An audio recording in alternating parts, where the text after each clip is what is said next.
Hey everyone, my name is Parker. I'm Mike. I'm Seid. I'm Jake, and we're going to Nice. None of you guys did it.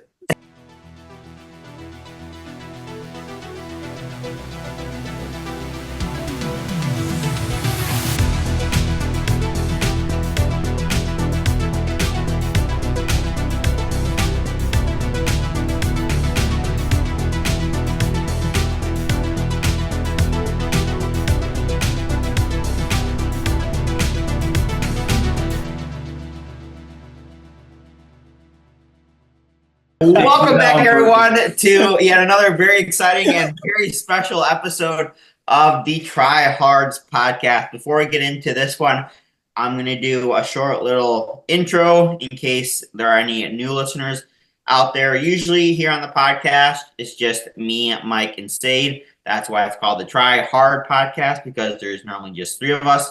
But as you heard, we have another very special guest, Mr. Jake Drumheller, joining us. And the reason why is because all three of them raced at Ironman Maryland this past weekend. And not only did they all race at Ironman Maryland, they are also three of my athletes. We're all a part of the NVDM coaching team. And so today we're going to be talking about their race recaps because they also all qualified for Nice. So it's going to be a very fun and special episode.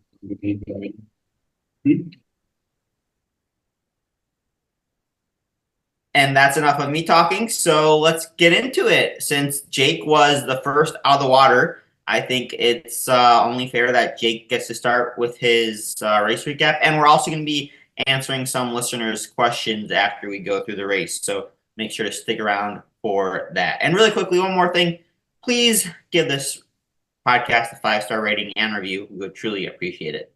All right, Jake, go ahead. All right, I'll start off with race morning. Actually, I'll start off, just race week leading up into it. I, like Parker said, me, Mike, and Seid all raced Ironman Maryland. And this was the first race that I've actually had, a couple friends with me, which made, the days leading up into the race so much fun, doing our shakeout rides, shakeout runs, and practice swims together. Was just great, super, super relaxing. It kind of took the stress away from race day, all being together. We all have very common, similar goal, which I think, is really great. So just being able to talk through that with people before the race, is great, and just hyping each other up. Race morning, I had, oatmeal, electrolytes, and of course the banana. Peep the Instagrams if you don't know what I'm talking about. But we had to take the iconic pre-race 0.5 banana pick. I'll actually use that as the cover logo again for this episode. There you go. Banana pick is usually one banana, one boy, but this time it's 3 boys and 3 bananas. So Yeah. that much better. And let me say, we went bananas this weekend. So race morning, woke up about 3:30, got to transition around 5:15. The Red Bull hit a little too early. I had to pull over, have my girlfriend drop me off and park the car for me because we were not making it. Coming up into transition, I wasn't sure what was going on, but the bike exit was flooded. So there's no way to get into transition without walking through like about calf deep water. Which I didn't think anything of it because I was literally about to code brown. So I just ran through it and went straight to the porta potty. And let it rip. Got to transition, got my bike ready and everything. Me, Seid, and Mike went to go do a practice swim.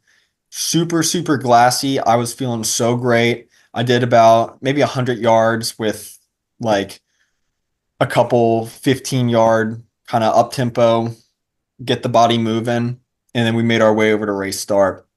I seeded myself super early, kind of towards the front. I think I was maybe fourth row of 3 in the water. I went out pretty hard for about 200, and overtook a handful of people who seeded themselves probably way too fast. And I ended up finding some feet and just hung on. Yeah, just hung on to their feet. I was feeling super, super good. It felt so casual. Like I almost felt like I was, holding back a little bit too much. I felt my watch vibrate 500, 1000, 1500. At 1500, we're coming into the third turn. And, I look up ahead, and the feet that I'm on, there's 4 of us and then me. And at this point, I was thinking, this is so easy. I think I should swim ahead. But when I saw that, I said, no, this is perfect. This is right where we want to be. It's a long day. I still have probably 9+ hours to go. I'm in a good spot. 2,000 yards hit. Before that, I saw up ahead at the turn, there was about 2 or 3 other swimmers who had made the turn at the buoy who were ahead of us. So I knew that this was the front of the race. So I was in a great spot. Watch hit 2,000. Parker's not going to like this, but I took a look, swam 28, which is my fastest 70.3 time without a current assist. So like I've swam faster, I've swam 27, but with a big assist on the current. It was kind of a slow day out there in Maryland, but the conditions were super glassy. So it could have been way worse. So I knew I was in a really, really good spot, and I just had to hold that. Coming to the second coming to the second lap of the 2-loop swim course, it was just pure chaos. I lost feet. Couldn't find, couldn't find my feet again. So I kind of had to go at it alone. And I remember what Mike said in his Lake Placid recap video that he said on the podcast. He said that he stayed to the inside of those buoys on that second loop, to kind of stay out of those swimmers who were merging onto the course. So I took that, hung kind of to the left of all those buoys, and managed to slip through quite a bit of people without having to weave in and out. At the turns on that second loop, it was just pure chaos. I saw Seid in there. I saw his mustache pop out of the water. And when I lapped him, I knew we were in a good spot. I knew he was going to really have to send it to be able to catch me. Coming into the swim exit, my watch hit 4K. I decided to take a look, and I swam 57 for the 4K. And I looked ahead, and I felt like, swim exit was so much farther. And I was like, damn. But I just put my head down and went for it. There's a little bit of current on the back side of the loop, which made for kind of a fast 2,000 and 4,000. The fast, 1,000 on those, which was good, but it made for a slow swim going out to the first turn.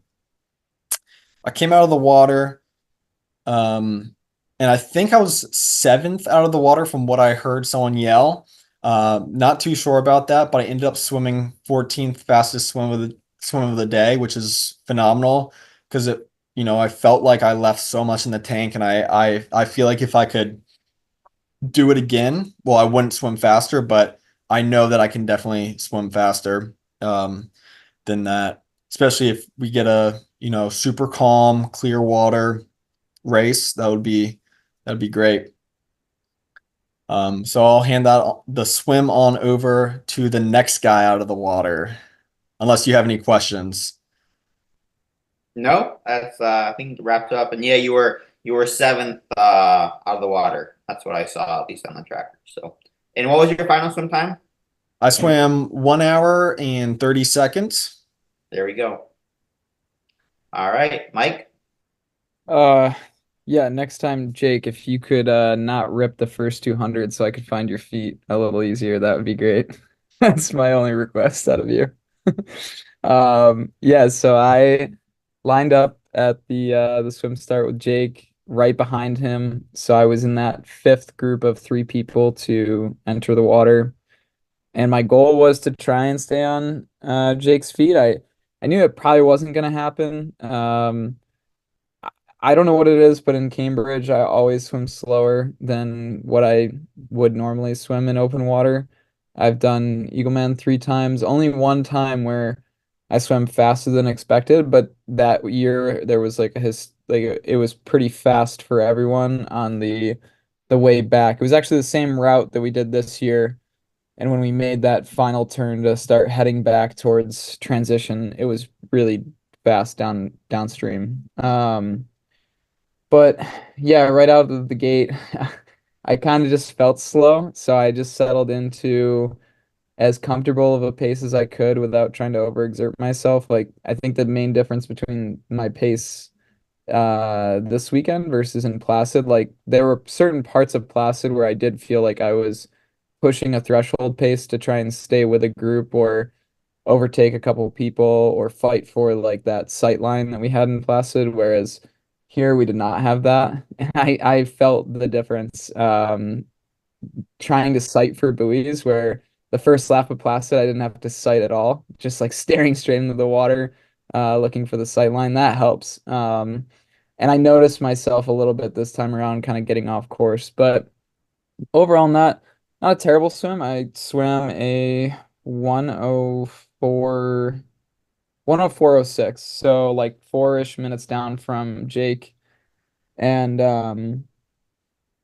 that like when I got out of the water, I didn't feel too exhausted. I was like that typical a little bit of like dazed and confused when you go from horizontal for an hour to then getting up vertical. And one thing that was different was when we got out of the swim, the our bike bags to grab our helmets and shoes and stuff, they were so close to the swim exit that I just like didn't feel like I had time to rip off my wetsuit.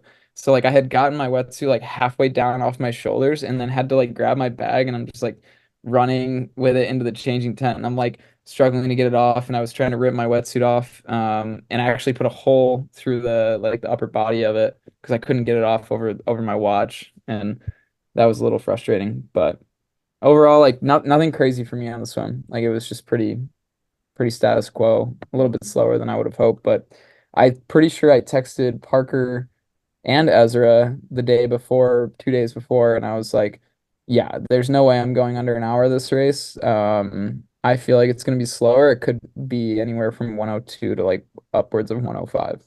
So it kind of was where I expected it to be. Jay, just to ask, so when you guys got out the water, you guys were pretty like front pack out of the water, so, or like not front pack, or like Jake is, and sorry, you Mike, you guys are really. Did you guys have wetsuits, strippers or no? You We guys not did. use them? We did, but I never really asked them to take the wetsuit off of me because usually, like at Placid, it was such a long transition that there was so much time for me to like while I was running to just like pull it down off my arms, and I kind of like that rather than having to run, like have them take it off and then run with the wetsuit like over my shoulder. But maybe that's something I should consider in my next Ironman. I my wetsuit was still like on. I hadn't even unzipped myself by the time I got to the strippers because Mike is right. The high tide, because it was high tide. So the water was so far up that by the time you got up and standing, like you were 5 yards from your bag or something ridiculous. I'm exaggerating, but it was so close. I hadn't even taken my cap off by the time I got to my bag. So I just grabbed my bag and ran into the transition. Like I think it would have honestly just been I don't know. I feel like I've never used a wetsuit stripper before, so I don't really think like it's that beneficial.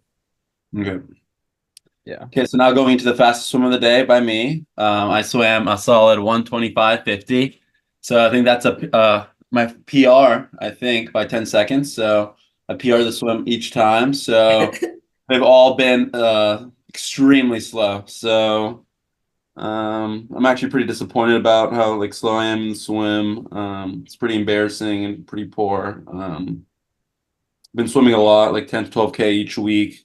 I've been seeing a lot of gain in the pool, but that just hasn't translated to open water. I think coming during an Ironman swim, I don't have like that killer like mentality during the swim. Like during the bike and the run, I feel like, oh, I'm racing, like I have to go fast. Where in the swim, I get in the water and it's more of just a survival mentality where it's like I'm not racing, I'm just going through the motion and finishing what's happening. Did you get out any feet at all in the swim? Yeah, I did. I did throughout.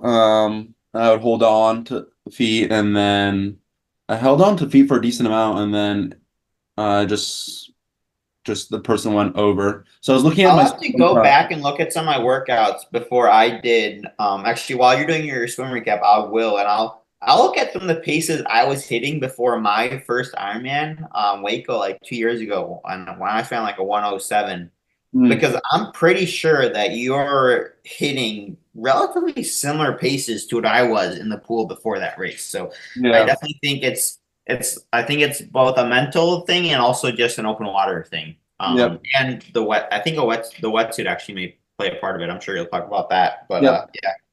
As so like going like just about the swim. So I think as Jake mentioned, like going out to the first turn buoy, I think that there was a more current that way. Correct, Jake?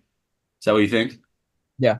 Okay, sweet. So going out, there's a current. So my fastest split, like Parker mentioned this. So my fastest splits, during the swim or it was the first 1500, then the second 1500, I really slowed down, and then the last 1K, I went fast again. So looking back at that is I went out pretty strong against the current going in. I felt like good with that, and then coming back, to like when we do this coming back for the second loop, I was just that my shoulders were just shot by then, and then I was really going slow for the second loop. And I carried myself for the last 1K. The first 1500, I really like my shoulders were just on fire, and I was like, is my swimming just gonna hurt this bad the whole time? But then luckily in like 2-ish K, my shoulders finally felt good, but then it was too late for that. So as I said, I think the swim for me is just I'm not mentally there yet, ready to like be attacking the swim. This is my only like third open water like real swim. I guess I've had open water training swims, but it's not the same as a race. So I'm gonna really going into my next Ironman. I really do want to get maybe 2 to 3 open water races in that aren't a triathlon, just an open water race, and then just train more in open water, to get that confidence and just get that practice in. I also am going to be looking at new wetsuit to get. I don't think I can really swim in that Rocco wetsuit ever again. I don't think I want to either. Just looking at it and the smell, like the rubber smell I get from it, is just traumatizing, and I really hate it. So I'm either going to get a blue 70 wetsuit or look at a DeBoer one. I've heard a lot of really good things about the blue 70, so we'll see. But yeah, so an hour 25 swim, really poor. Yeah, there's nothing really you can't really talk about a 125 swim because that's So Seid, what is your? I know this isn't a direct correlation, but I'm looking at some paces right now. So what is your 100 PR? 107.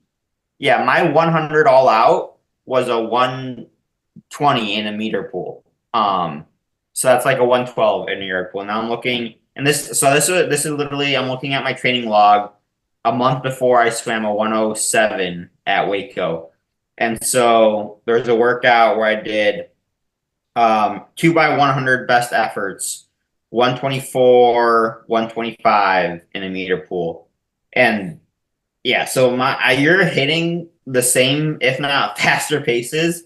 Than so for example, a 2 by 200 fastest possible, 318 and 317 in a meter pool. So that's like that's like a 130.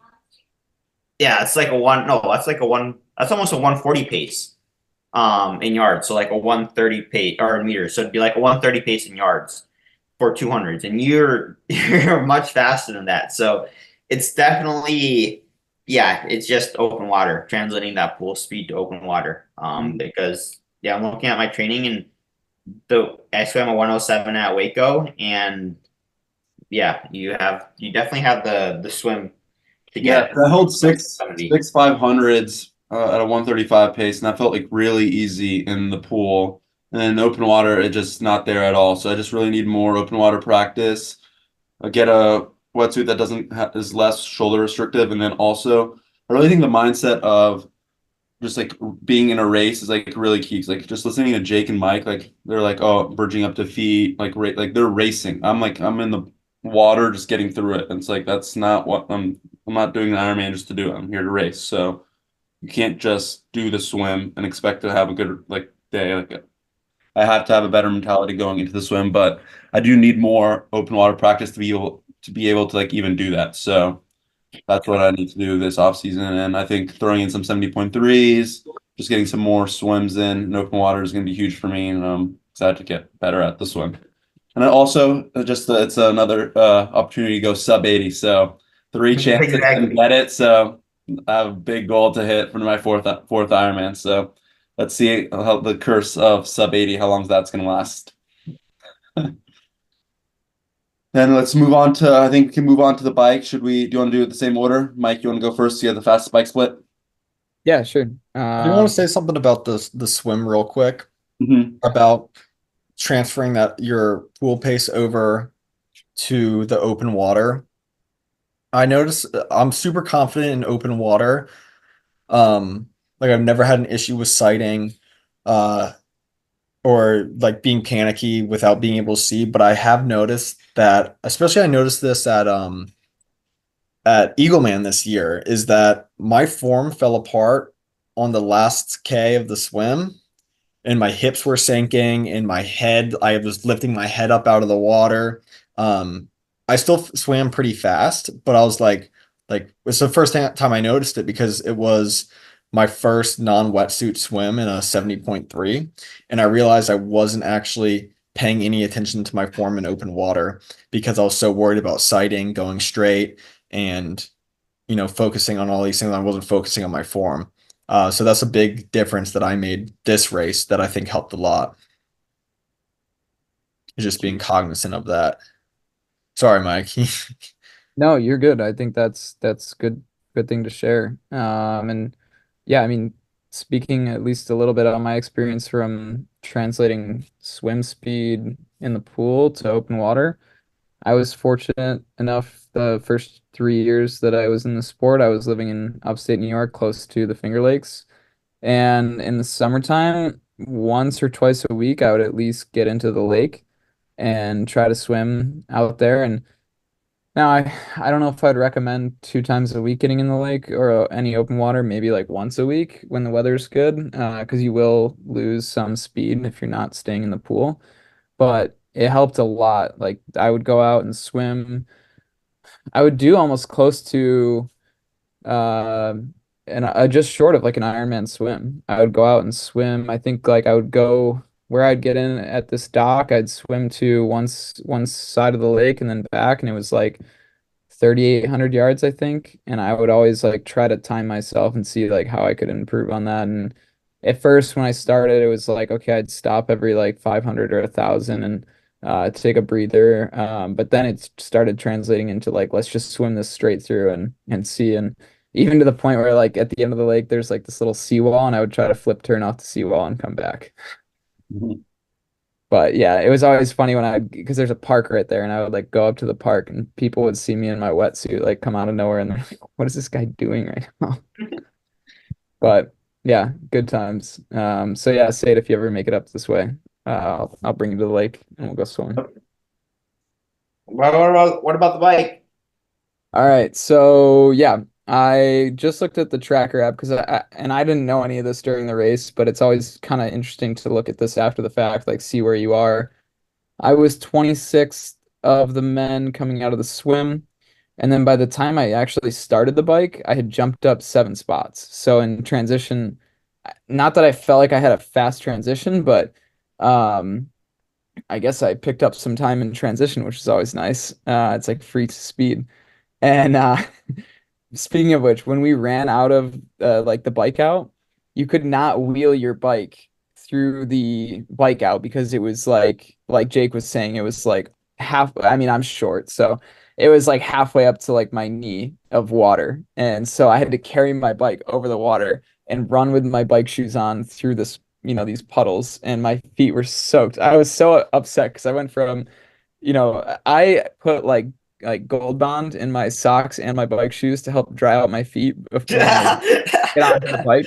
That's like my one tip for anyone doing it is like your feet are gonna be wet like most of the day, but any chance you can get to like dry your feet out and prevent blistering is helpful. And so I had just put on like dry socks and my fresh bike shoes, and I'm like, oh great, now I get to run through this puddle. But the first little bit of the bike, maybe the first like 5, 6 miles of the bike, you're like kind of like making a lot of like quick turns through these neighborhoods, and it's very slow. It's kind of annoying. You're actually like biking on where the run course goes.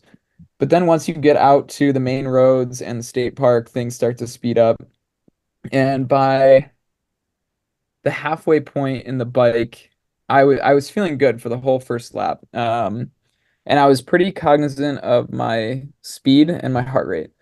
I noticed early on that my power was a little lower than where I wanted it to be, but my heart rate was a lot better. Like when I got out of the water in Placid, my heart rate was like 168, 167 when I started the bike.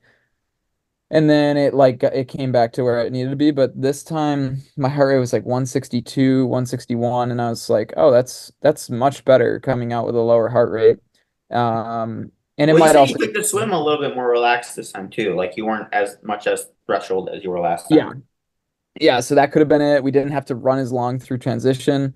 So that could have been another factor. So my heart rate got right back to where I needed it to be, which I was trying to keep it like between 153 and 157, and it pretty much stayed there most of the bike. Um, so I was just focused on heart rate and speed, and my power just seemed a little bit low, but I just didn't really think much of it until I looked at the file afterwards, and I was like, whoa, that was really low given the speed that I had pushed. But the first loop I averaged 24.1 miles an hour, and at the very end of the first loop, I was getting the urge to pee again, and I still have not perfected the art of peeing on my bike. So instead of waiting till mile 90, like I did at Lake Placid, I stopped at the halfway point. There's an aid station at like this high school. I used the porta potty quick to go pee. It was like 2-ish minutes that I lost. I saw like the difference between my moving and elapsed time on my bike computer. Got back on, and then as soon as I got back on, my stomach started to like turn. Like I got some knots in my stomach, and I was like, oh, I feel terrible. I can't get comfortable in the saddle right now. And I like didn't even want to ride an arrow. Like I was riding upright for quite a bit and was just trying to figure out what was going on until about mile 75. And at that point, I had dropped a couple spots. I looked on the tracker. I think I had biked all the way up to 13th through the halfway point overall, and then fell back down to, I think, like maybe 16 or 17. And then I took on just like plain water at one of the aid stations, and that like turned everything around for me. I felt great after mile 75, got a second wind, started to push some better power. Speed went back up. I was holding around like 25 to 26 miles an hour for a good bit there. And then yeah, all the way to the end, I got my average speed was like just shy of 23.7 miles an hour, so that was a 443 bike split. And it was at an average power or like normalized power of 211 watts, which is like way lower than where I had been targeting, and I think that was even lower than Placid. And I plugged it back into Best Bike Split because I was curious to see what it would calculate my average CDA of, and my average CDA came out to be 0.252, which is like pretty good over an Ironman. And when I did Eagleman earlier in the season, my calculated CDA was 0.257. So technically, I was 5 watts more efficient in this race for double the distance than I was at Eagleman. And one difference though to call out was Eagleman was swim skin, so I didn't put calf sleeves on. But this race was wetsuit, so I did have calf sleeves on. So I don't know if it was the calf sleeves. I did modify my like my cockpit a little bit between those two races, and that could have been it. But I don't know. I don't know if my watts are right. My power meter doesn't seem like it likes to show up to Cambridge, Maryland. But either way, all that matters at the end of the day, as Olav says, is velocity. There So you go. speed was all that mattered, and I just paid attention to my heart rate. And actually listening to Peter Attia's podcast with Pogacar today, he said he finds power meters to be relatively unreliable, and when that's the case, he just goes back to heart rate. And that's kind of my mentality. I think when I raced the last couple of years, if my power meter was reading low, like I would let it bother me and get to me, and I'd be like, oh man, I like just don't have it today. And it's like you might actually be fine. It's just focus on speed and maybe heart rate or rate of perceived exertion. Worst case scenario.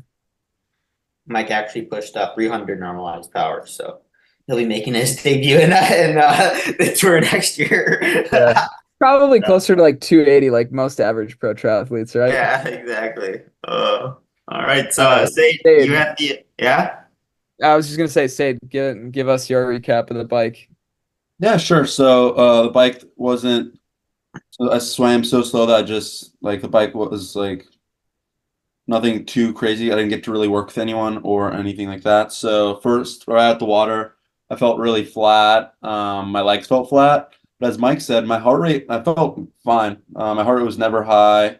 I did take T1 a little slower because I was like, okay, let me just walk, like get this wetsuit off, get all my gear ready, and let's get after this. So I did that. So maybe like walked, maybe T1 was maybe 1 minute slower than it should have been. So yeah, I was like, okay, my legs feel flat, but my heart rate's feeling fine. So the first lap, so I just went off heart rate and speed. So I was like, I wanted sub 5. So the least I could hold was 22.3. So I was really just looking at, okay, I have to hold 22.5. So I'd always just like try to be holding at least 22.5. And I was holding around the first, I don't really know exactly, but I would always look down and be like 23, 24. And I was like, okay, I feel good. Like I'm not pushing power. My heart rate's not high, but my speed is good. So I was like, okay, let's just be calm, be calm and be patient. Hopefully the legs show up. So my strategy was to lap my computer every hour. So I could get it like a mile per hour. I'm going like average for the first hour. So first lap, I pushed 207 watts, went 22.5 miles an hour. Felt good. Average HR 152 beats per minute. Then lap 2, still feeling pretty flat. I averaged 23.2 miles an hour at 209 watts, 150 beats per minute. And then hour 3, my legs finally woke up. So it took 2 hours. So beginning of hour 3, my legs felt really, really good. So lap 3 was 23.1 miles an hour, 226 watt average. But that's a little skewed. So the first 30-ish minutes, I think I was holding like 245 watts for 30 minutes, and then it slowly went down because like as I said, the first 2 laps, my legs were just not there. And then when I finally felt my legs there, I was like, okay, let's see how long I can hold like these watts, because I was like, I can hold like 235 for the rest of this. And I was like, let's just be patient. I'm going fast. There's no need to like push these watts. So after that, the 4th lap, I dropped my power down again. So I went to 215 or 213 watts for an average speed of 23.3 miles an hour. And then the last lap was 51 minutes, 19.5 miles, 207 watts. So it's basically a perfect like pyramid. So I went up and then went down perfectly. Felt really good throughout the bike, other than the first 2 hours. What I'm really most excited about the bike was I felt like I finally like did the bike course like a triathlete. The past 2 Ironmans, I would stop at aid stations to refill my front bottle, but this time my handling is like really good on the bike now. So I would use every aid station. So I would grab a bottle of water, drink, cool myself off, and then yeah, just throw the bottle out, and then I'd refill my front. I have a front hydration system, so I'd just refill that whenever I needed throughout the bike, and that felt really good. It was also just like a cool feeling, like grabbing, like going like 15, like I think I'd still be going like probably like 18 miles an hour through an aid station and grabbing the bottle. It's like I've never had that feeling where like the bottle kind of like explodes a little bit, and then the like volunteers' hands like whoa, and they're like whoa, what's happening? And then, like I didn't drop one bottle, and it felt so good to do like finally do that, and I felt pretty cool doing that.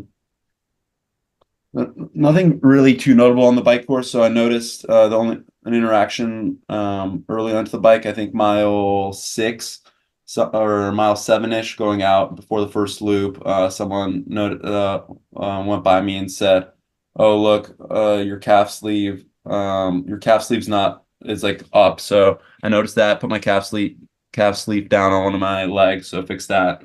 Save the watts. And I was like, oh, okay, let's go. This is gonna be fun. This guy knows what he's talking about. Like he noticed my calf sleeve. And I was like, let's work together. I was like, let's push some watts. And then he's like, okay, sure, let's work together. And then I start going, and then I look back, and he's just not there. And for the rest of it, I was like, I'm not even pushing watts. I'm only like 215. What's happening? And it was so funny. And then the rest of the whole bike, I was passing people the whole time. I guess from mile 65 to 70, I was working like 5-ish miles. I was working with someone for a little bit, which was fun. So we'd take 5-minute pulls. But then he comes around me like right around like mile 70. He's like, man, you're right at the upper limit of what I'm trying to push. And I was like, okay, I'll slow down. And then I slow down a little bit, and then I look back, and he's like not even on my wheel. I'm like, why are you like we're not working together? And then I was like, screw this guy, I'm just gonna keep going. And then I just let it rip, and then felt good. So really happy with the bike overall. 452. Bike splits, my first sub 5 ever. Never done a sub 5 any training rides or anything, so that felt really good to do on race day. And it felt really like cool, calm, and controlled. I am a little upset that my legs weren't there the first 2 hours, like hour 4 and hour 5. Because I know I can go faster and push more watts than that. So my average for that ride was 213 watts and 218 normalized. So I was targeting 220 watts. So right around the 220 normalized, which is good. But I know I have more in the legs. And what I've been really thinking about is when you're out in the water for an extra 26 minutes, that's another 26 minutes of sweating more in a wetsuit, another 26 minutes of not getting any carbs in, any sodium in, and your legs are just going to feel empty. So that's what you get when you swim so slow. You're not going to feel that great coming out the water. But I'm really proud of myself for being patient and not folding and being like, oh, I don't feel good. Like I'm going to ruin my race. Ironman is such a long day that you really cannot do that. And I'm really proud of myself for being positive for the first 2 hours of the bike, and then just having a really fun time the rest of the bike. In terms of nutrition on the bike, I had I made 5 bottles, but one, two, three, four. Yeah, I made 5 bottles, all 125 grams carbs. But and then so I had 4 on the bike and then 1 on special needs. I lost the bottle mile 70, so after special needs already. So I only got in 4 bottles in, but that's 125 grams of carbs per bottle, so that's still 500 grams of carbs on the bike. I think it maybe would have helped on the run getting those extra carbs in, but I think it was fine. So I still got 100 an hour, and then I had one I had 1 caffeine gel on the bike as well. Yeah, that's about. And then also, I did have one cheese moment on the bike.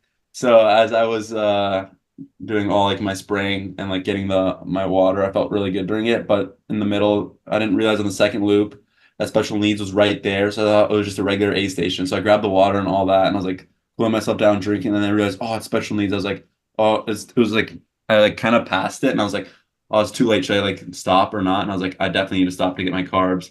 So I realized that I unclipped one foot and the other one wouldn't unclip. And then the bike fell on me, and I was like, I screamed. And I said, oh, bleep. And then there's like a lot of spectators there. And then the some moms were like, "There's kids here. You can't say that stuff." I don't care. And then I just kept going on. So that was like a little shock. I was like, "Oh, this hurts," but then I kept going. Didn't feel any of that. So overall, really happy with my 4:52.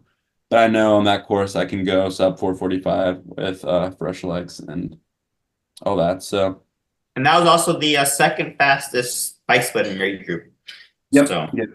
and actually, speaking of placing in age groups or whatnot, even though I was looking at your swim, because one good way to see if you're progressing or not in the swim is not necessarily compare times from race to race, but look at where you come out of the water coming out, compared to others.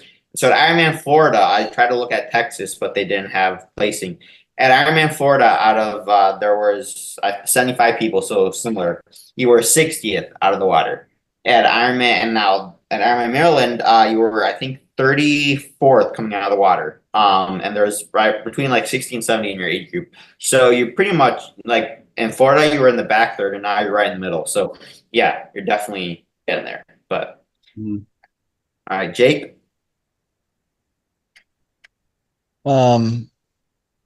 So where do I start? Out of the water.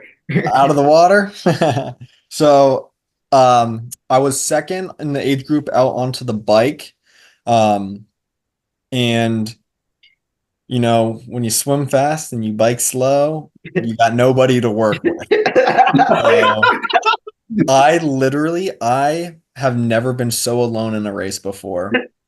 Everyone who passed me was going like, 24 miles per hour. Meanwhile, I'm over here pushing some rookie watts going, like I average, I think 22.1 the first loop.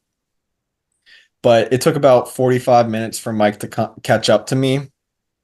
And I hear Jakey or something like that from behind. And Mike goes, "Hang on to my wheel." And I was like, yes. I hadn't seen anyone for felt like an eternity. I was like, am I even on the right course right now? And Mike pulls up next to me, and he's pulling these two guys behind him like they are hanging on his wheel, blatantly drafting. Mike passes me, comes in front of me. And then the guy who was drafting Mike gets pissed that he's not in Mike's draft anymore and like starts yelling at me. And I'm just like, all right, screw this. He cuts in between me. So there's literally a foot to his back wheel. And then from his front wheel to Mike's back wheel is another foot. So the dude is like in there and he's like blatantly drafting. Meanwhile, I'm trying to pull back so that I can get my 3 bike lengths behind Mike or whatever it is, 5, something like that. 6, whatever it is, whatever it was. It's hard to eyeball it. But I was pulling back, and then the other guy kind of slides in there too. So it's Mike. I guess the guy past you. So it's a guy in front of Mike. Mike's 6 bike lengths, and then right behind Mike on Mike's wheel is this guy who got upset with Mike like passing me and me getting in Mike's draft. How'd you know he was mad at you? What did he like say something or? Yeah, he's like, hey, like freaking out. And I'm sitting there, I'm just like, whatever. Like I pull back, I'm sitting 6 bike lengths behind him, and I turn around, here comes a motorcycle coming up the road. And I was about to yell up to Mike, but I'm like, no. And I let the guy got a drafting penalty. Blue card, 5 minutes. And by the time I got to the penalty tent where the special needs bags and everything was, he was just leaving. So you guys, how fast did you average, Mike? On the first lap or just overall? On the first lap. Like what was your 24.1 miles an hour. Okay, so they were going 3 miles per hour faster than me. And the guy, like I caught up the guy blew, that lead by 5 minutes because I caught up to him. And then I guess he got a second drafting penalty. And like the guy was acting like he was like that the refs did something wrong. Like because that didn't stop him. He just like did it again for a second time. Like he like that is ridiculous. But yeah, that was that was my excitement on the bike course. There was nobody other than that. I did get to work with a couple people in the last like 10 miles. There was two guys that I hung on to from like mile 100 to 105, something like that, and I let them go because I was like, I want legs for the run. I ended up pushing 200 normalized, like 197, 195 average, which is exactly like right around ballpark where I pushed last year. I was keeping my heart rate like 130, 135. I'm like Mike. I feel like my power meter never shows up on in Cambridge. Like, Yeah, you need to get this dual-sided ones, I feel like. I mean, the last three I'm races. telling you, do you guys have Garmin rally pedals? Do you guys use all crank or is it rally pedals? I use Favero Osceola. I use the rallies and they work great. I haven't had any troubles. I have no issues with my Garmin rally Dude, pedals. I I have think, it might be because I have the vectors. Yeah, you have the single ones. You can get the Single-sided. double. yeah. Yeah. The vectors have been known to have problems. Yeah, it might be it because the last three races they haven't worked for me. But like I think I probably pushed ballpark there, maybe 5% difference, 5% higher or lower. I don't know. I thought I'd be able to average a lot higher speed this race because I almost went the same exact split that I did last year. But with the shortened swim last year, the start of the bike course was way more congested. So there's plenty of people to work with. Not even work with, just being in their draft, just being congested on that course, you're getting a benefit from it. Sitting behind someone. So that also may play a role. The bike course was flooded in some sections on the first loop, which was crazy. So as soon as I got home, I washed my bike and everything. Because that water is brackish, so it will rust out your components and everything. I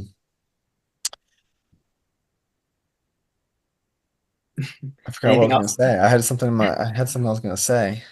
I can't remember it. Oh, I'll add one thing. Think about what you're gonna say. That same guy that passed or got the penalty, he got a second penalty for drafting as well. He So did? two blue cards, which is pretty ridiculous. And I think if you get three, you're disqualified.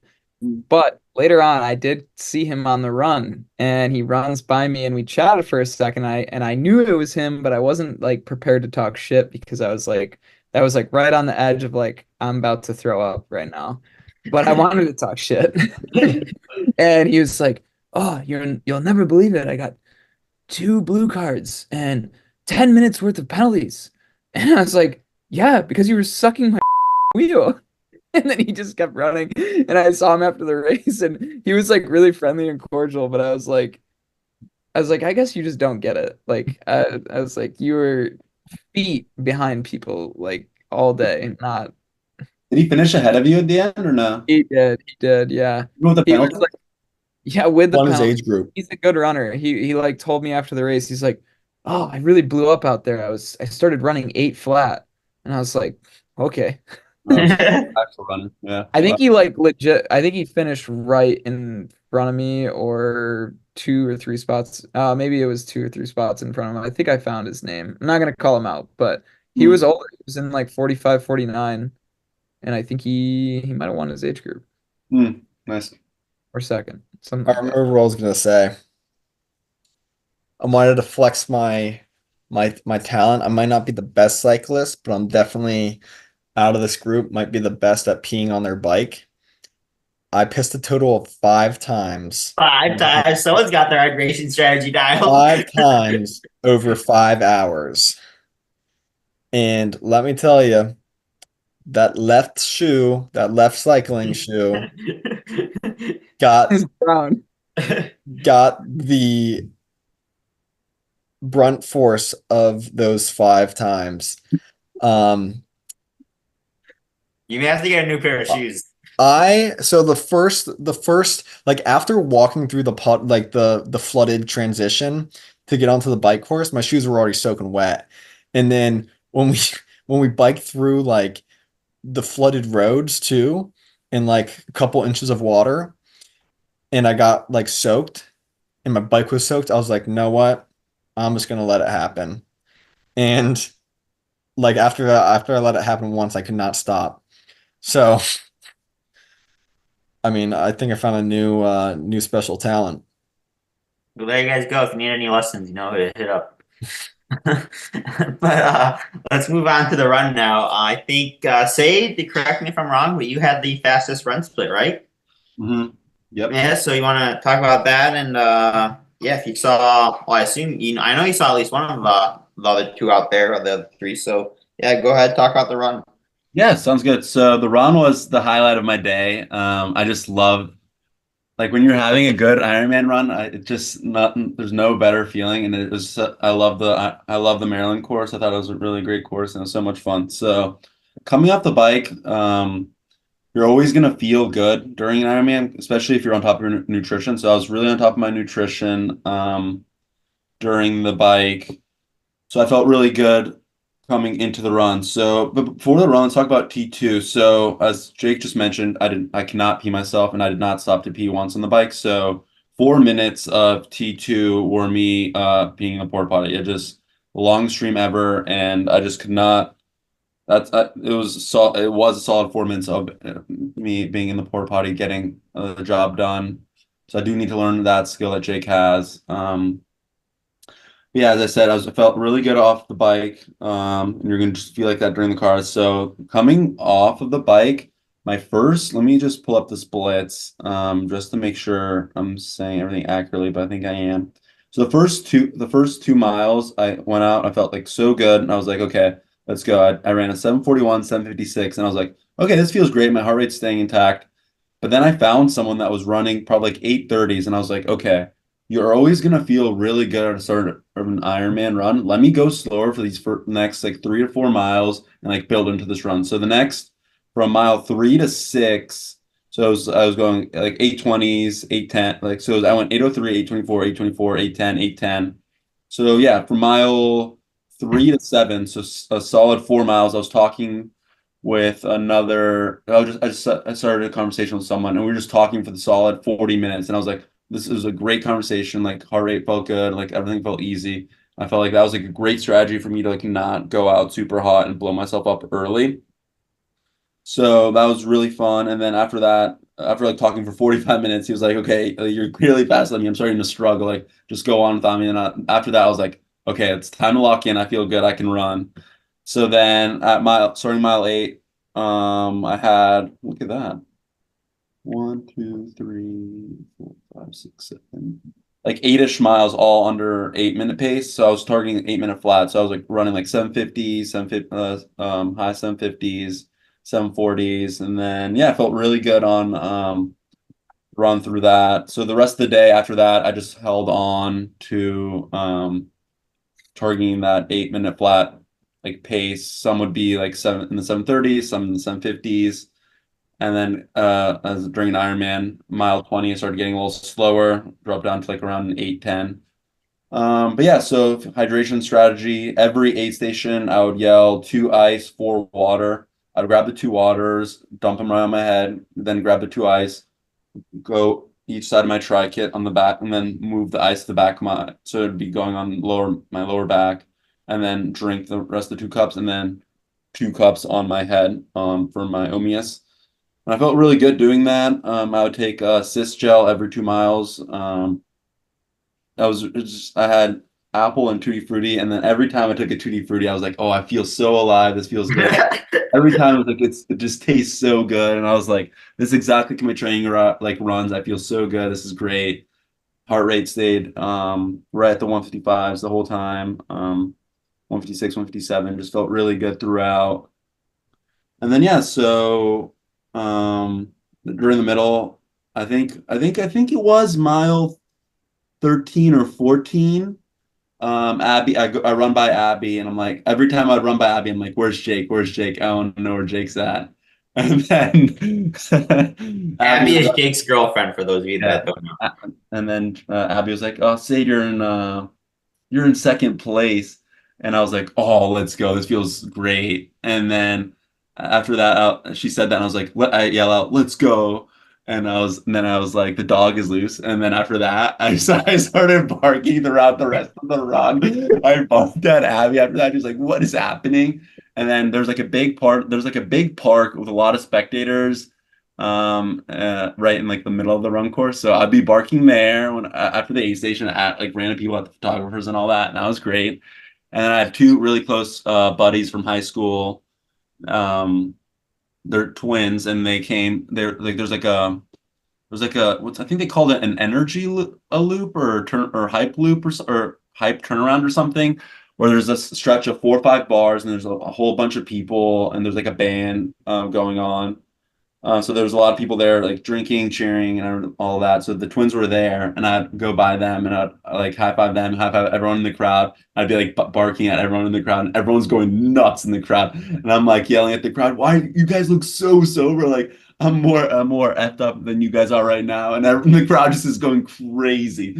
And every time I would go by there, I'd be running like 6:30s, and I felt so good. And the funny part was, there was an aid station right before that. So I'd do my aid station stuff. I'd like sprint through that corner, like hype the crowd up, do my aid station stuff again, and then I'd lock back in. I'd be like, okay, I have one more loop to go. Let's do this. And then just keep going through that. So the run was so fun. Like once I knew I was second, I was like, okay, just hold on to this and just really enjoy this. And it was just so fun each time, like going through the loop. And then that comes back to the point of like this whole week was so great because we were racing together. So I would see Jake throughout the time, and I was like, this, and it would be like so fun. I would be like, "Jake, you're looking good." Looking, I would always be like, "Jake, you're looking real sexy." And then I think Jake would always say something. He would say, "Rip their legs off," and then I was like, "What were you saying, Jake?"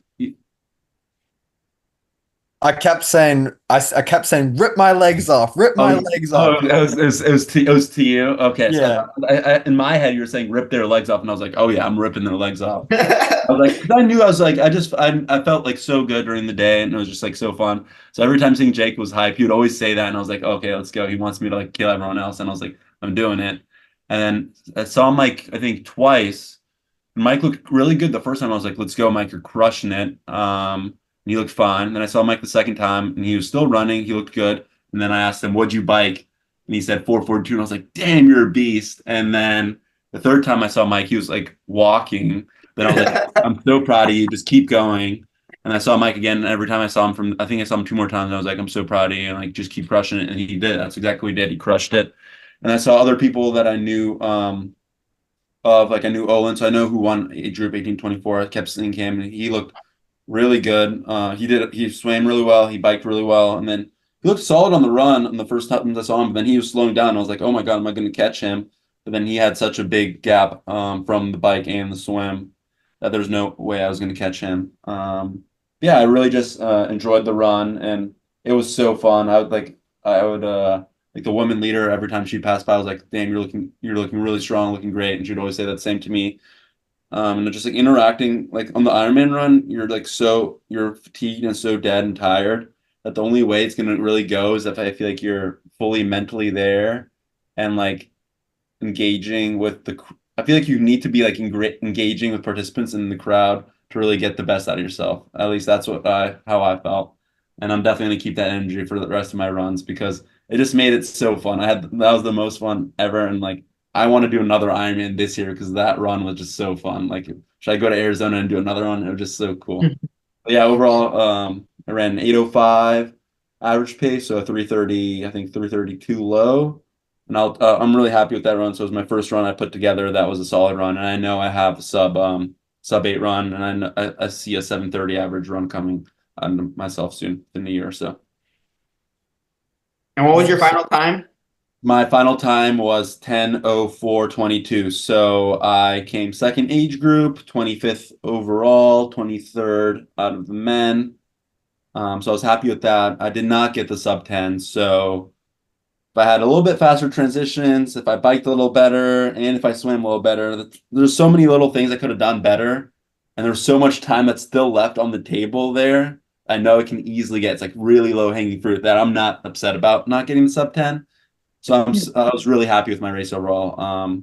I was pretty upset right crossing the finish line, seeing the 10:04. If you didn't spend that 4 minutes in the porta potty in T2, you would have had it. I know, so I just need some lessons with Jake. Me and Jake are going on a ride next Saturday, so we're going to be practicing some being on the bike. So got to get the practice in for race day. Yeah, overall happy with the 10:04. Got the knee slot main thing, and really confident with the. I was really feeling down and after Ironman Texas, and all my confidence is completely back now. Excited to train again. I'm probably gonna have week and a half, weekish off, and then right back at it. Yeah.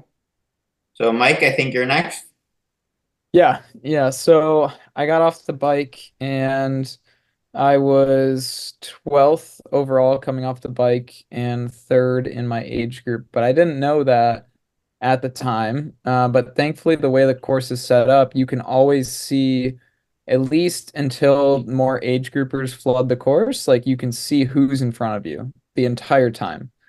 There's really no points where you can't see like other people on the course. So I got off the bike, started out like when I was in transition, putting my socks and shoes on, I felt okay, but I was like, okay, I'm gonna take my time here and not like try to rush through it because I've got still a long way to go.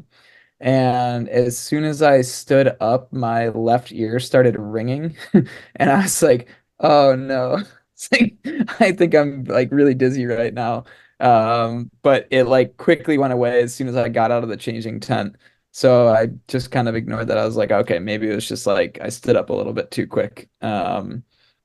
And you hit an aid station, I think, like right away, which was perfect. Got some water in. And for me, I carry like little handheld bottles with me, like soft flask bottles. So I had one with carbs, one with electrolytes in my back pocket, and then a third one with some carbs that I try to save for like the very end of the race if I'm like in dire need of carbs, and I keep that in the back of the naked belt. Um, I went out and I averaged a 7:36 on my first mile at like, and I looked, my average heart rate was 159, which is only a little bit higher than where like my target heart rate is. And after I did that, I knew I was like, okay, I'm a little bit hyped up because of all the people around. Like I need to slow down a bit. And so I started to bring my pace back, but my heart rate started to creep up a bit into like the low 160s, which is still not too terrible. And I was like, I know I'm not burning too many matches by staying at this pace, but I do need to cool the jets a bit. And when I went out on that first out and back section, before I had even known what my place was, I was like, I saw the lead biker coming, or sorry, the lead runner. They have a pacer next to them that says like first male, second male, third male. And I knew that that person was only maybe a mile and a half or so ahead of me. And I was like, oh, that's actually pretty good. I'm like not like too crazy far off from the front of this race right now. And then I started counting every person that went by that was in front of me. And it got to the point where I was like, oh, I'm in 12th right now. And only one person passed me like really quickly out of the run. There was a guy just there's no chance I was staying with him. He came out at a much faster pace. So after that, I was like, okay, I'm actually like right around 13th place overall. I was like, that's pretty solid. And then I got back to the park. Allison, my girlfriend, was there with my mom and her mom, and they were yelling to me. They're like, "Oh, you're in third place in your age group." And I was like, "Okay, this is good. Like, if I just like keep calm right now and just holds a solid pace, it'll be good." And so up until the half marathon mark, I looked at my average pace. It was around 8:05, but like at that point, I had slowed down to like, oh, I think it was around 8:30, 8:40 pace. Like I started to feel some of the pain setting in. And then mile 15, I just like hit the absolute wall. Like every step I took on the run was hurting my feet, and then my stomach was in knots. Like I even stopped at an aid station garbage can and tried to pull trig. Like I was just sticking my fingers down my throat trying to throw up. Could not for the life of me bring myself to throw up. I've never been very good at that. I can't pee on the bike and I can't bring myself to throw up on the run. So I am no Christian Blumenfeld, that's for sure. But um, I started walking a little bit and I was like, okay, like let's just like jog walk this thing back to the park where we pass it again to start the third loop.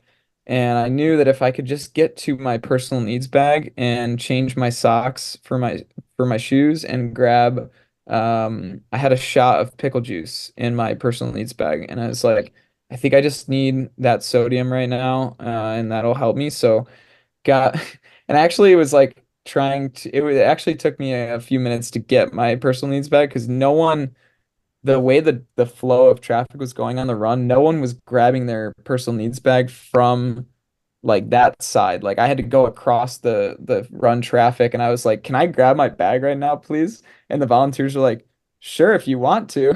I was like, "I need it." And they're like, "What lap are you on?" And they're like, "Are you just starting?" And I was like, "No, I'm on my third lap." And they're like, "Oh yeah, like you can grab it." I was like, "Okay." So I just like popped a squat, like or just like sat down on the road and was just changing my shoes and socks.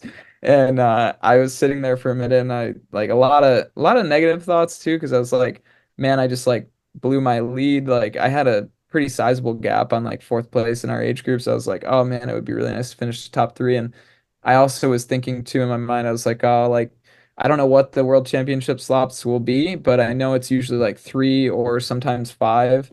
And I was like, oh, I probably just blew my chances to go to Nice.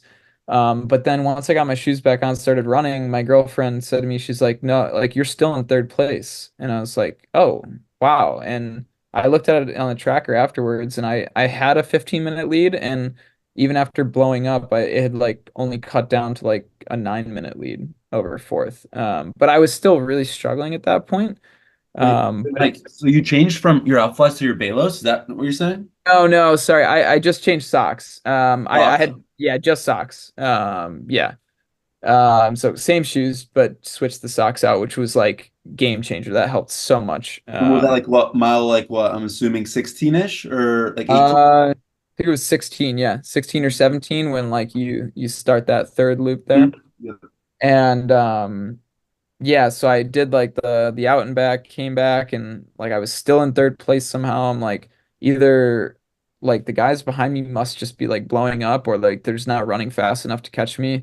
Eventually, I did get caught because I was still like doing like a run walk thing, but at about mile, I think it was around mile 17 or 18.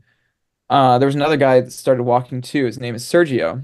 And he was in the 30 to 34 age group, and we started talking because we're both just like not having a good time. And he's like, "Oh, like, I think this race is just not a good one for either of us." And I was like, like we're actually in the top 20 right now overall. And he's like, "Are you serious?"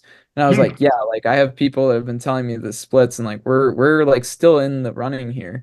And he was like, "Well, why don't we just like run to the aid station together and then we'll walk through, get our aid, and then just like keep running."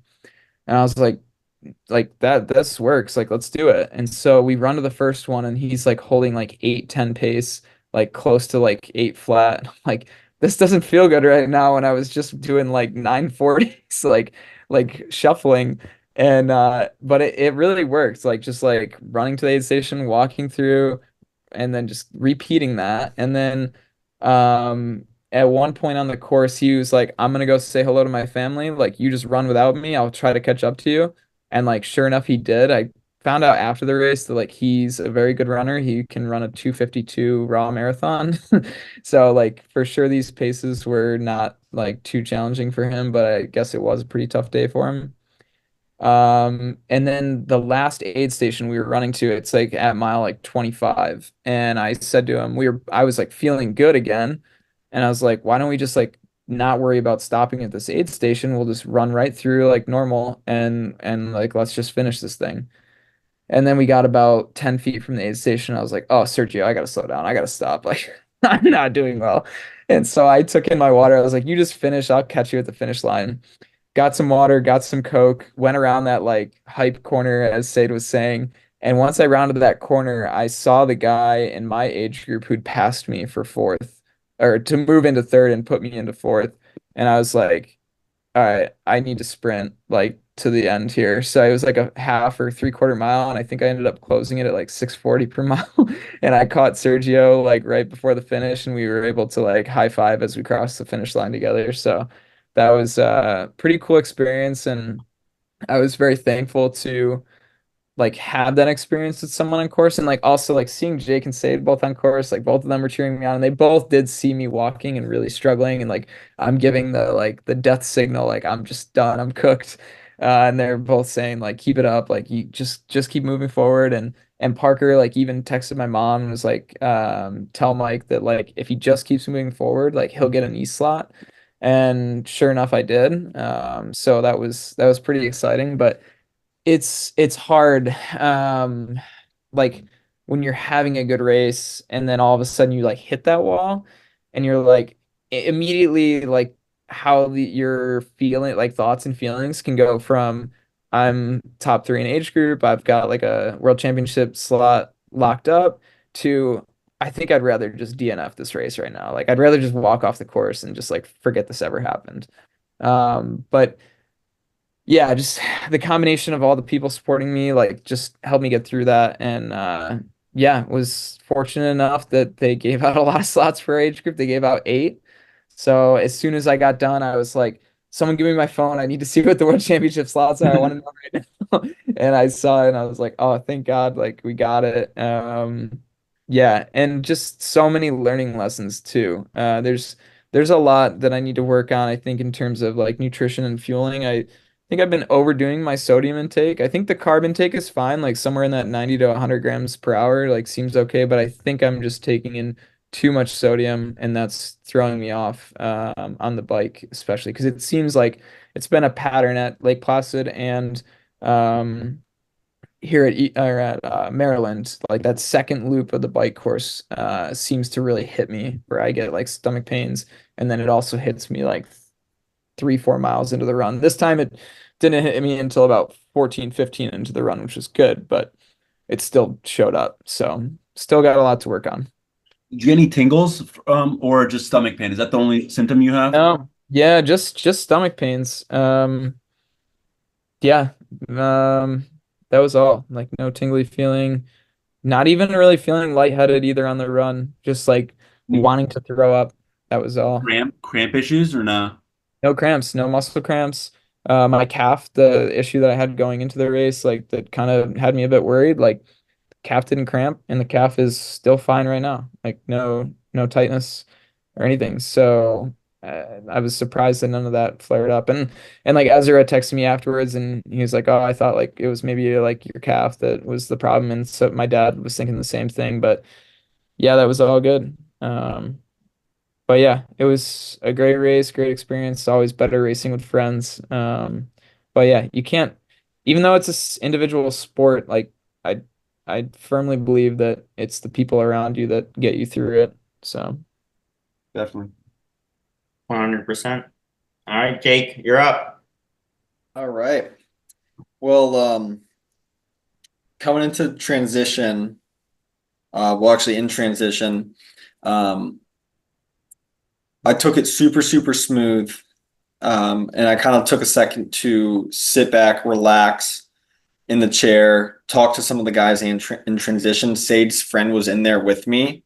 And we actually left transition together.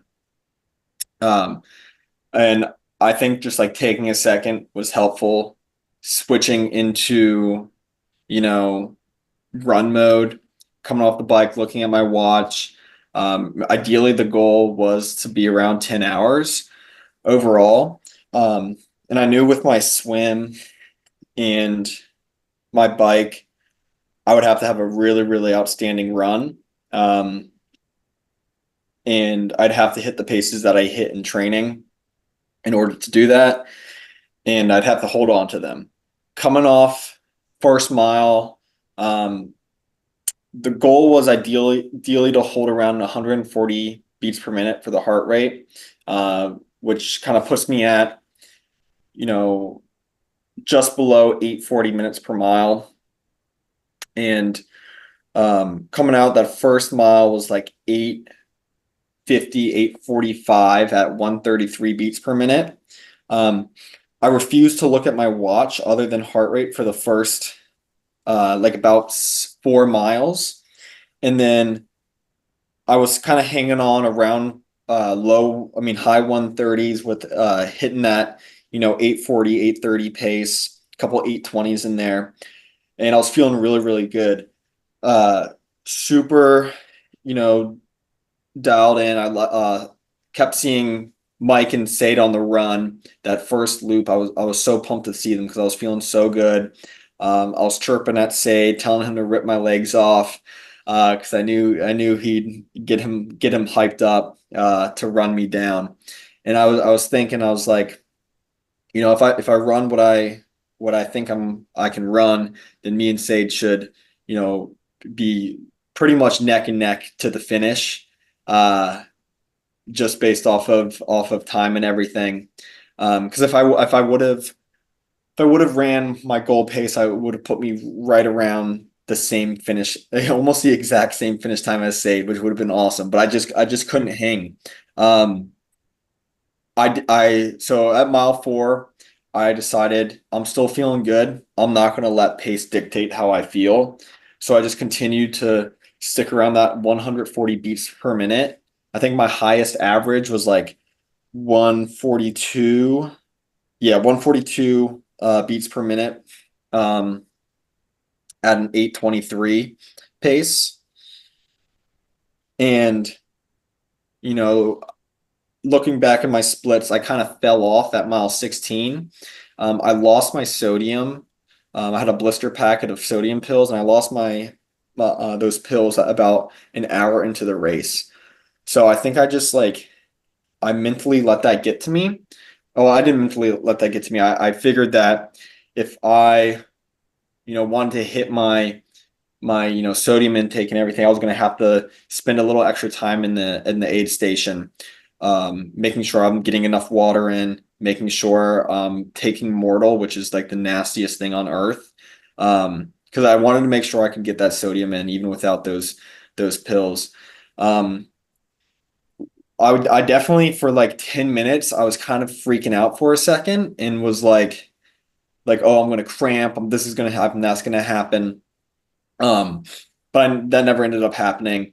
My pace kind of dropped after that to about 9 minutes per mile as I was taking those, extra 30 seconds to walk through the aid station and fill up my handheld flask and take a couple extra sips of water and get that extra cup of Mortal or two in me to make sure I was getting that sodium.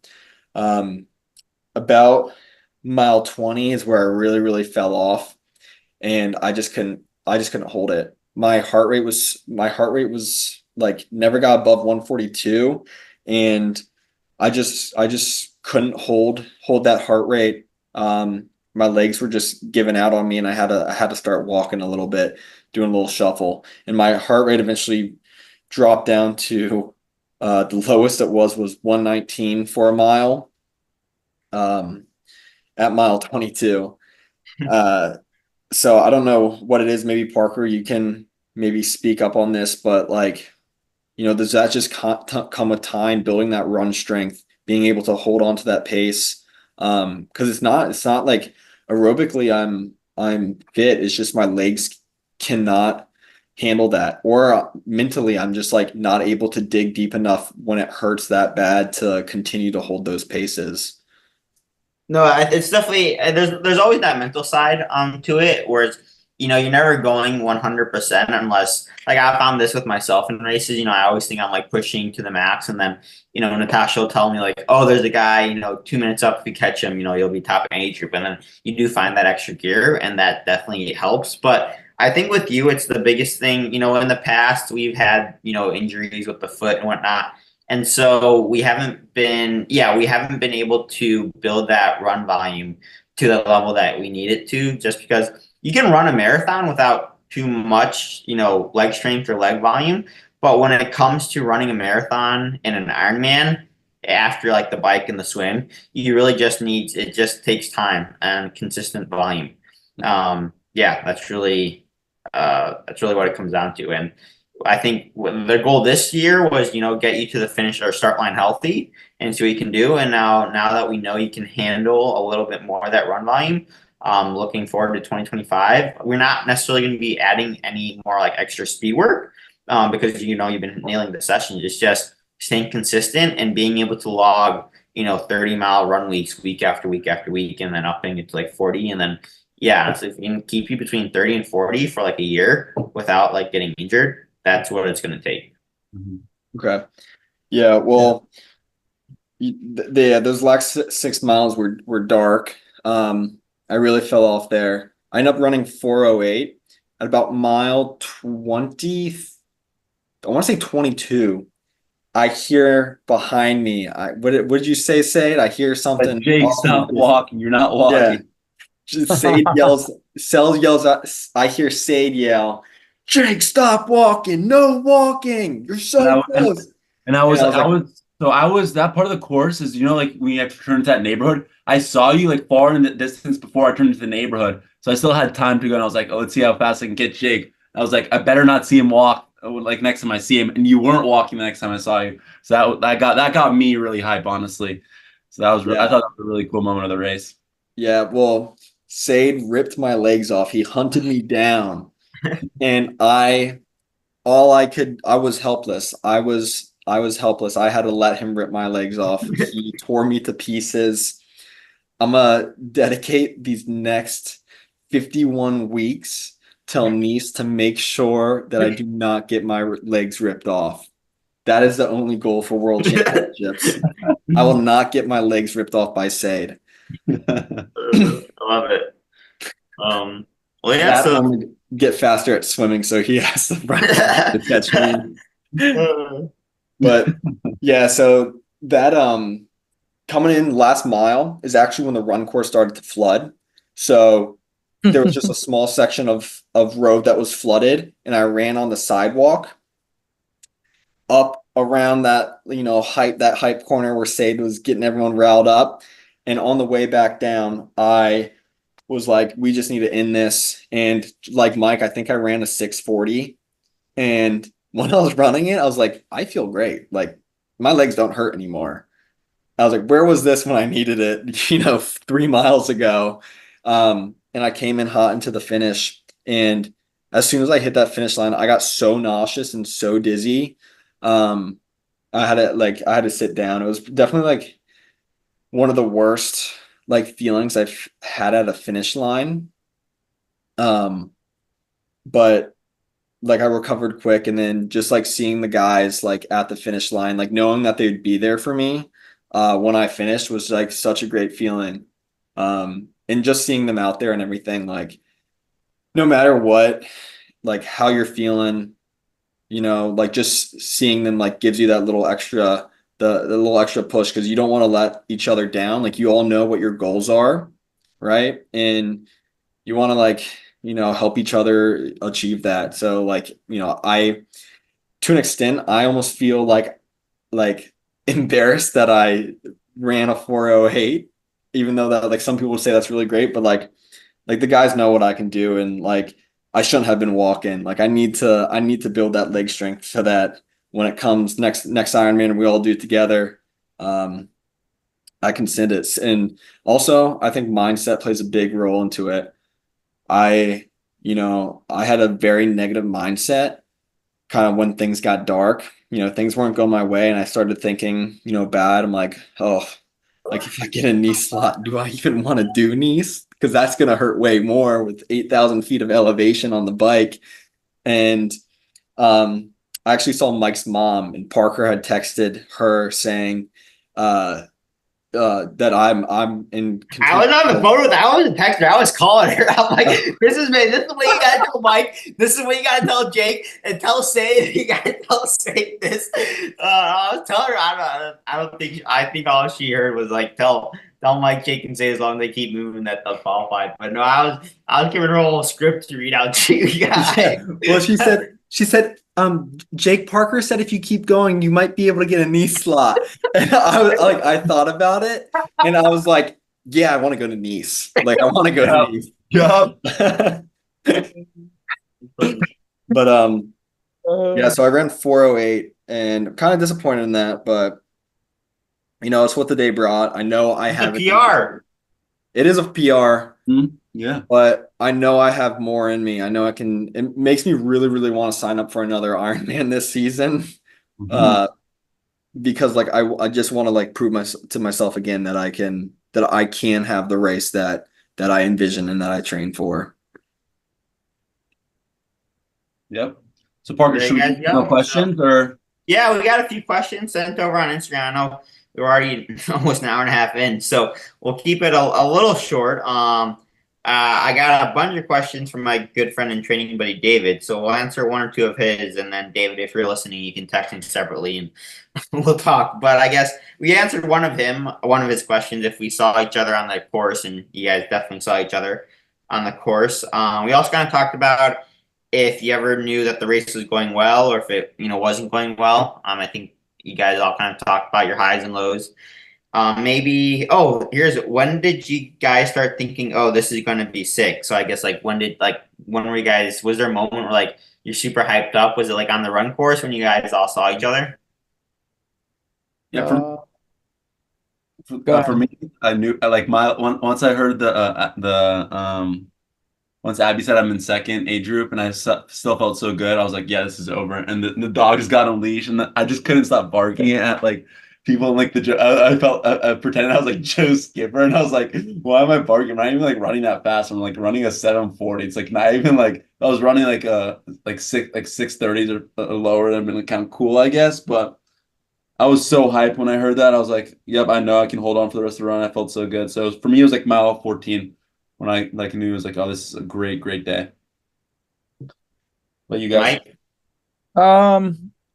I think on the bike, like once I saw my average speed get up over 24 miles an hour and was feeling like I could push even more, I was like, oh yeah, like this is gonna be good. Like I think I can like not even have to push that many watts and still like keep it going pretty fast here. And then had a couple ups and downs. And then when I heard I was in like third in age group and knew I was 12th overall, I was like, oh wow, this could be like a really good day as long as you just hang on. And kind of hung on. Didn't lose it too bad, but yeah. Jake? For me, it was to swim. All downhill after that. I got to figure out this biking and running thing. Yeah, we're working on it, but no, you crush a swim. Yeah, when I got out of the swim, I was pretty pumped. There you go. All So- right, now another question we have. David also asked if it ever occurred to you each individually that you all three could qualify for Nice. And he also, if that was the goal for race day, and I think he's definitely that was the goal. I think for all three of you, correct? That's Yeah. what I'm going to do. Yeah. Yeah. And I think we all knew that was like it was realistic to yeah, even no, think yeah. that going in. Like it wasn't like a crazy long shot dream that we could all go. Like we all knew that if we could race to our ability that we could do it. And we did. You know, seeing everyone's training this build, I was going into it, I was very confident. Something really wrong would have to happen for us all three not to go, in my opinion. And I was so proud of us, like the all doing it. It was just getting your own slot is great, but like just seeing like your two of your closest friends also getting it in the same day as you is like that much better, that much sweeter. So it was such an amazing day. Yeah. Unlike these two, I didn't know I was going to Nice until awards. So like my goal was to qualify for Nice. That's what I really wanted because I couldn't let the boys go alone. So like Mike and Seid, like I know that I knew coming into this race that they were going to have phenomenal races and that they were going to qualify for Nice. Myself, I was like, I'm gonna have to have a really good day, if that's gonna happen. It was in the books for sure, but I was a little hesitant, and I don't know if that's just because like if I thought that way, like Mike and Sade were gonna get it, and I may or may not because like I don't know, I don't have like the the experience that they have in the full distance and everything. Well, actually. Mike and me have done the same amount of, we've done two, Yeah. but Mike has had a lot more triathlon experience than me. And Sage's just a tank. He's done 3 Ironmans in the last year. So I felt like I had to, really give it my all if I wanted to qualify. So at awards, when there was eight slots, for our age group, and I came in 9th. So that means one person would have to not take their slot, and I'd qualify. And as soon as the first person in our age group got called and they turned down the slot, I knew I was going, and the boys were pumped. So that's when I knew. But I kind of had a feeling that would happen, but I just didn't want to like jinx it or anything. All right, there you go. Now we got a question from Dylan. He asked, biggest tip or best tip for a first timer. I know Dylan's training for a Ironman. He's actually doing Ironman Florida. So I guess if one of you want to speak to a best tip you can give someone doing their first Ironman. Practice your nutrition plan. Nutrition plan? Yeah, that might be the most important thing in my mind, because it's gotten me screwed twice now. Seid, I think you should say what you told me about DNFing. Yeah. I think that's the best advice you can ever give anyone who's doing an Ironman. Yeah, like for me, like that's good advice, but for your first Ironman, everyone's going to finish on their first Ironman. There's no way you're not going to DNF, in my opinion, unless you're just really soft, and then you should really leave the sport. But my main thing, I think it's all about mentality. Like no one can tell you any word about how an Ironman is gonna feel until you actually do it. There's no one, like I don't think anyone in the world can like get you no, you're never gonna feel how an Ironman feels until you're mile 6 on the run, mile 20 on the run.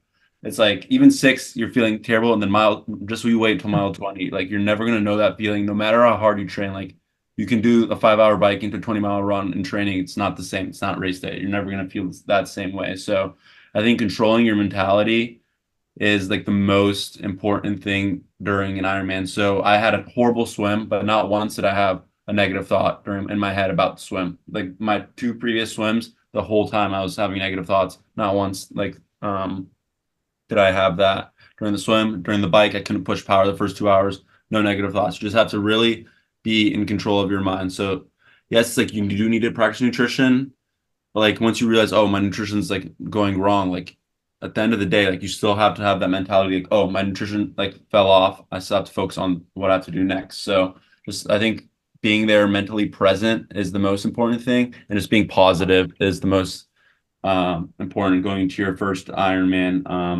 And it is really hard to be mentally present during the whole thing, but if you can achieve that, you'll have a good day during an Ironman, in my opinion.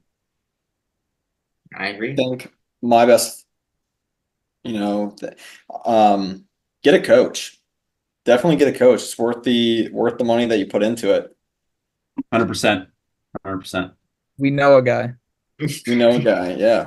If you guys are looking for a coach, let me know. I can refer you to someone. Name starts with P and it rhymes with marker. I have a funny story about my name rhyming with other things. My mom is Czech, and my great grandmother is from the Czech Republic. And when my parents named me Parker, we go and my dad and mom tell my great grandmother that my name's Parker. And in Czech, Parek means hot dog. So when they told her I was Parker, she's like, Parek, why'd you name your son after a hot dog? But anyway, funny story. Any race day mantras? I feel like Seid, you've got one, right? No? I've got one. I don't know if I really enacted this mantra at Maryland, but maybe more so at Placid. Like I remember Sam Long said it one time. He's like, "This too shall pass." Mm-hmm. The pain, it's temporary. It's gonna go away eventually. Just keep pushing through.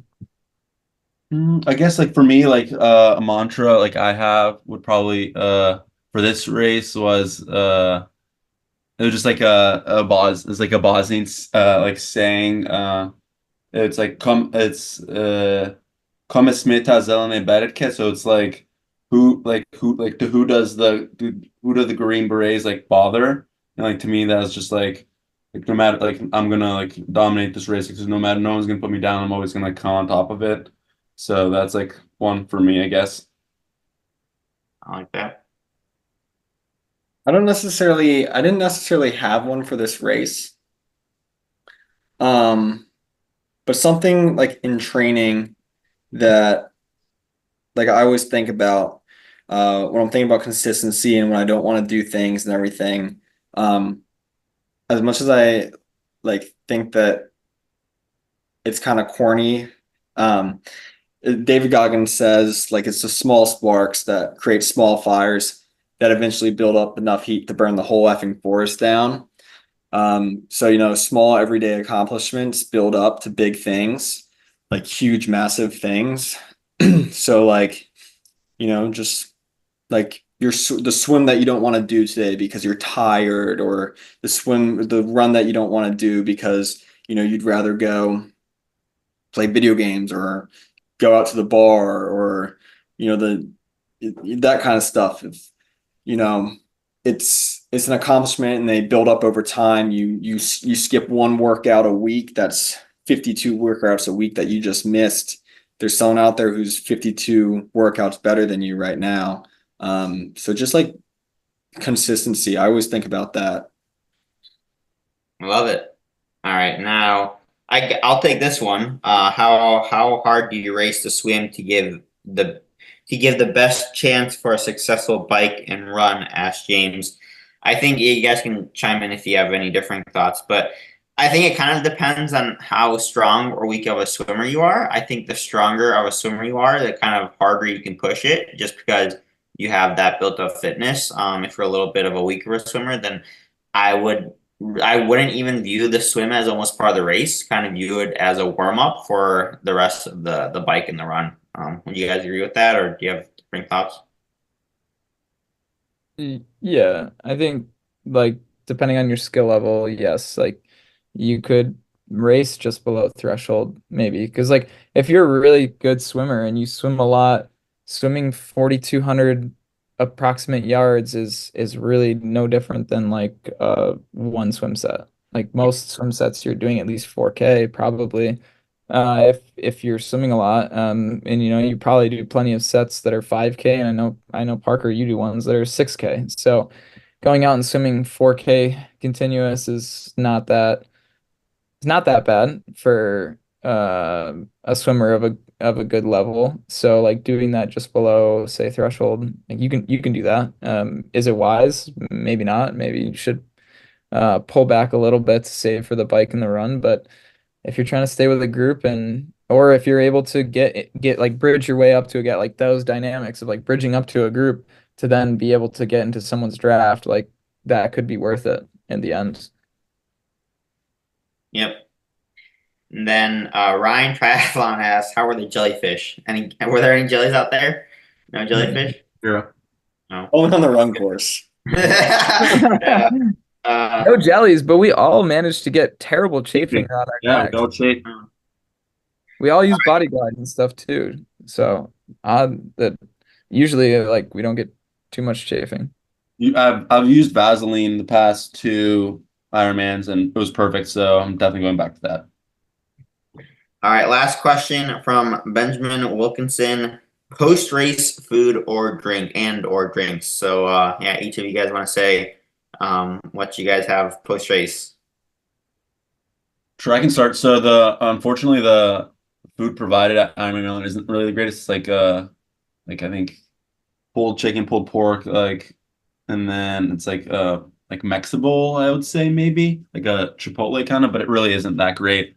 Doesn't have any of like the fun stuff that Florida or Texas had, like pizza and stuff like that. Florida's was really good. They had like pretzels too and all that. But what we had later that night, I'm really not hungry after an Ironman, and I don't really, or usually I am, but this time I wasn't really hungry after an Ironman, which is weird. So this time I think I just had too much caffeine on the run to really be hungry. But me and Mike had Chick-fil-A. So I had a spicy chicken sandwich with a banana pudding milkshake, large fry. Of course, large fry. You can always have to get large. Yep.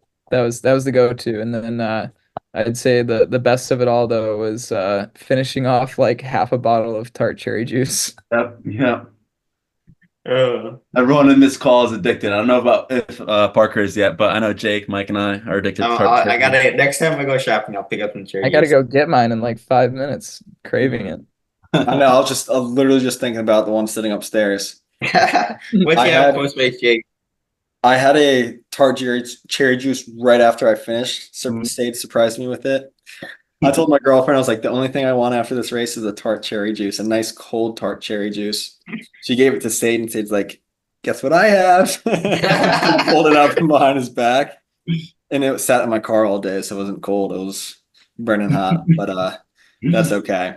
And then I had a bowl of soup from Panera because like I can't eat right after. I had a little bit of the Mexican food at finish and 2 Pepsis, but it wasn't doing it for me.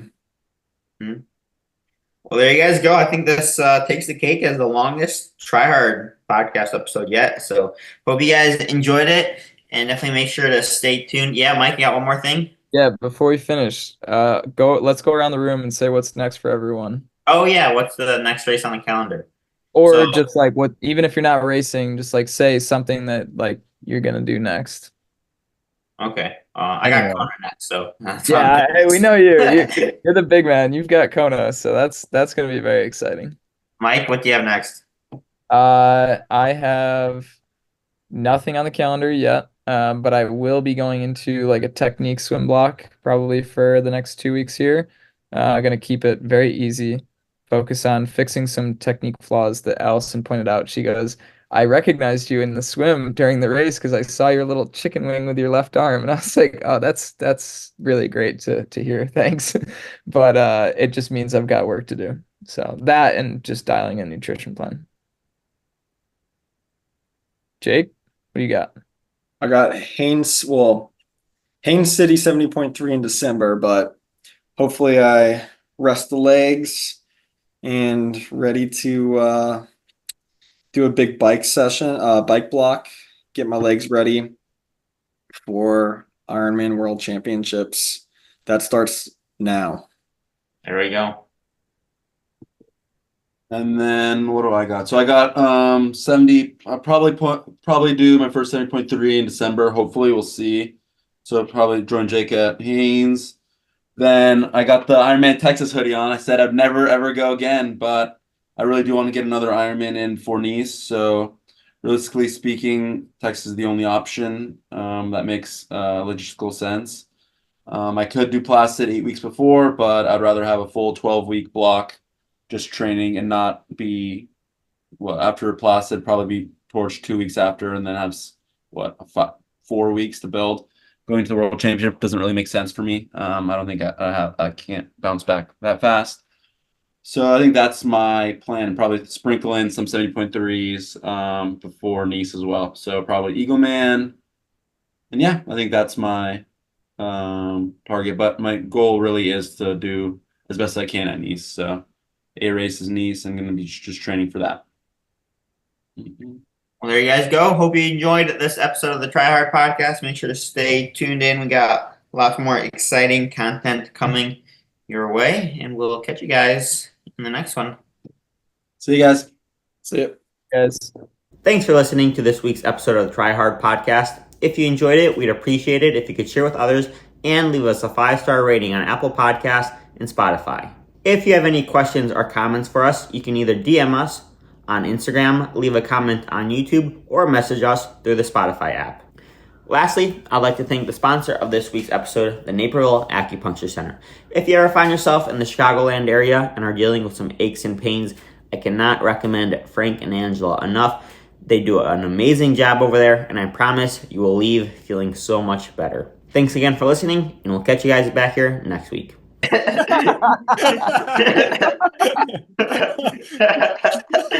All right. You guys just want to do it one more time, just that last part, and we're going to Nice? I'll edit it. All right. I'll count 3, 2, and then on 1. No, you should just leave that in the podcast. I'll plan at the end as like a blooper reel. All right, ready? And we're going to Nice. We're going to Nice. Whatever.